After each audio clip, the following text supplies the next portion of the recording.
जय हिंद दोस्तों, आपका स्वागत है अपने ही YouTube channel Bharat Army X पर। दोस्त, आज आप सबको मैं आरपीएफ कांस्टेबल एसआई के बारे में जो आप लोग मॉक टेस्ट देते हैं, मैं देखिए यहाँ दो कैटेगरी के बच्चे हैं। मैं सीधा पॉइंट पे आता हूँ। दो कैटेगरी के बच्चे होते हैं। एक तो जिनका होता है कि वो अच्छे से पढ़ रहे हैं, दूसरा वो होता है जो अच्छे से नहीं पढ़ रहे हैं। भाई बुरा मत मानना, जो सही है वो सही। आप खुद पूछो अच्छे से कि आप अच्छे से पढ़ रहे हो कि नहीं पढ़ रहे हो। अपने आप पर खुद पूछो, फिर आपको जवाब अंदर से आएगा कि आप कर क्या रहे हो।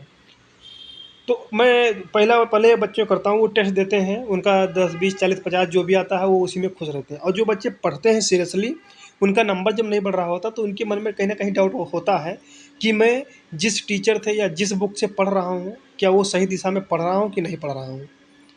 क्योंकि मैं जो मॉक टेस्ट RWO का देता हूँ, मैं इसलिए देता हूँ क्योंकि मैं जो इनका ना कि कोर्स परचेज़ किया हूँ और ना मैं इनका कोई बुक लिया हूँ। मैं इसलिए देता हूँ, मैं अलग से पढ़ता हूँ कि जो मैं पढ़ता हूँ उसका जो डायरेक्शन है वो सही है या गलत है। इसकी वजह से मैंने इसका मॉक टेस्ट देता हूँ, क्योंकि मैं एक ही मॉक टेस्ट नहीं देता, अलग-अलग ऐप पर अलग-अलग मॉक टेस्ट देता हूँ, क्योंकि अपनी तैयारी जाँचने के लिए। अब मॉक टेस्ट देने के बाद में बहुत सारे बच्चे क्या करते हैं कि वैसे उसको छोड़ देते हैं, एनालाइज़ करते नहीं। जब तक आप एनालाइज़ करोगे नहीं, तब तक आपको गलतियाँ की पता चलेगा ही नहीं कि आप गलतियाँ कर क्या रहे हो। आप गलतियाँ कैसे पहचानें? देखिए, सबसे पहले मैं स्पेशली अपनी बात करता हूँ, जो मैं जीके, जीएस आपका जो रहता है, मैं इसकी बात कर लेता हूँ। तो मैं जब जीके, जीएस टच करता हूँ, तो मैं ये देखता हूँ, कहीं जीके, जीएस में मेरा तुक्का तो नहीं लगा है।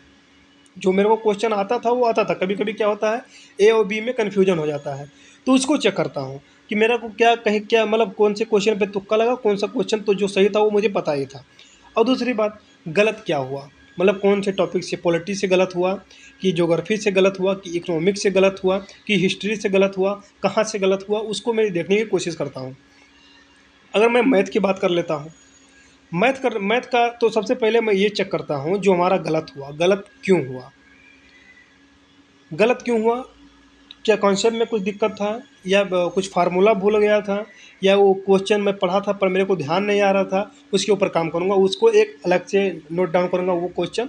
और दूसरा, जो अनअटेम्प्ट हुआ, जो मैं उसको छू भी नहीं सका, भाई वो क्वेश्चन लेंथी था कि कैलकुलेशन ज़्यादा था, कि उसमें क्या प्रॉब्लम था, उसको मैं अलग से लिखता हूँ। तो सबसे पहले मैं सॉल्व करूँगा जो मेरे को गलत हुआ, उसके बाद में मैं सॉल्व करूँगा कि जो मेरा क्वेश्चन हुआ क्यों नहीं, तो इसके ऊपर मैं काम करता हूँ। रीजनिंग का, तो भाई रीजनिंग का क्या होता है, उसका कोई शॉर्ट ट्रिक नहीं होता। कुछ कुछ चैप्टर का जो रहता है कि होता है, जैसे डायरेक्शन का हो गया, ब्लड रिलेशन का हो गया, आपको कैलकुलेशन बढ़ाना पड़ेगा।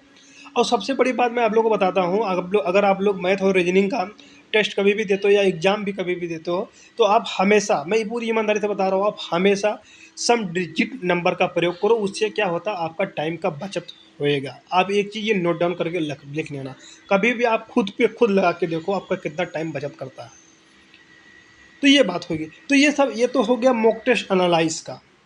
अब आप लोग सोच रहे हैं, क्योंकि मॉक टेस्ट एनालाइज क्या होता है, आपको ये जो आपका पढ़ाई का वो बूस्ट देता है कि आप लोग का क्या होता है कि उसमें इंक्रीज नंबर हो रहा है कि नहीं हो रहा, आप लोग सही डायरेक्शन में पढ़ रहे हो कि नहीं पढ़ रहे हो। मॉक टेस्ट आपका ये बताता है। क्योंकि और मैं बोलता हूँ, क्योंकि RWA का जो मैं मॉक टेस्ट देता हूँ, मैं इसलिए देता हूँ क्योंकि मैं ना इनका कोर्स लिया हूँ ना इनका बुक है। इसलिए देता हूँ क्योंकि इनका जो लेवल होता है वो काफ़ी अच्छा होता है। लेवल यदि आप लोग का इसमें अगर 70 प्लस नंबर जिन बच्चों का आ रहा है, तो आप लोग सोचो कि आप लोग इस बार एग्ज़ाम RPF का फोड़ने वाले हो। आप बोलोगे कैसे? मैं इस तरीके से बोल रहा हूँ क्योंकि इसमें एसआई और कांस्टेबल दोनों इंक्लूड हैं। और जब एसआई का अलग कर देंगे, कांस्टेबल का अलग करेंगे, तो इसका लेवल और बढ़ जाएगा। तो ये 70 वाले एक ये 85-90 के पास पहुँच जाएंगे। तो बिल्कुल आप लोग टेंशन मत लीजिए, पढ़ते रहिए। जो भी कुछ डाउट है आप लोग ज़रूर बताइएगा कि आप लोग का मॉक टेस्ट में नंबर कितना आ रहा है, और आप लोग कौन कौन सा बुक फॉलो कर रहे हैं। यदि आप लोग को मेरा स्टडी जानना है, मेरा बुक जानना है कि मैं कौन सा फॉलो कर रहा हूँ, किस तरीके से पढ़ता हूँ, किस तरह का शेड्यूल है, तो कमेंट करिएगा। मैं आप लोग को नेक्स्ट वीडियो में पूरा डिटेल बता दूंगा कौन सा विषय किस तरीके से पढ़ना है। तब तक के लिए जय हिंद, जय भारत।